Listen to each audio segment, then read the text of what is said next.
আজ বৃহস্পতিবার অন্তর্বর্তীকালীন সরকারের শপথ নেয়ার কথা রয়েছে। ফ্রান্স থেকে বাংলাদেশের পথে ড. মুহাম্মদ ইউনূস। বাংলাদেশ শেখ হাসিনার সরকার পতনের ৩ দিন পর বৃহস্পতিবার শপথ নিতে পারে দেশটির অন্তর্বর্তীকালীন সরকার।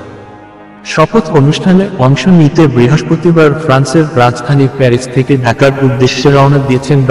মুহাম্মদ ইউনূস। শান্তিতে নোবেলজয়ী অধ্যাপক ড. মুহাম্মদ ইউনূসের নেতৃত্বাধীন অন্তর্বর্তী সরকারের শপথ হতে পারে আজ রাত ৮টায়। গতকাল এক সংবাদ সম্মেলনে সেনাবাহিনীর প্রধান জেনারেল ওয়াকার-উজ-জামান এ তথ্য জানান। সেনাপ্রধান বলেন, শপথ অনুষ্ঠানের জন্য যথাসাধ্য চেষ্টা করছি। একটা প্রস্তাব ছিল বিকেলে করার, সেটি অত্যন্ত টাইট শিডিউল হয়ে যায়, কারণ ড. মুহাম্মদ ইউনূস 2টা 10 মিনিটের দিকে দেশে আসবেন। এর পরপরই আয়োজন করা কঠিন।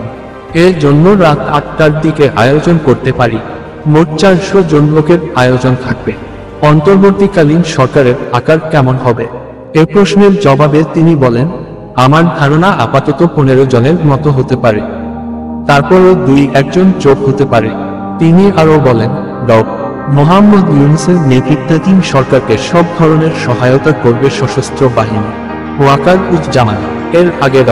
মুহাম্মদ ইউনূস বুধবার দেশবাসীর উদ্দেশ্যে দেওয়া এক বার্তায় সবাইকে সহিংসতা থেকে বিরত থাকার আহ্বান জানিয়েছেন।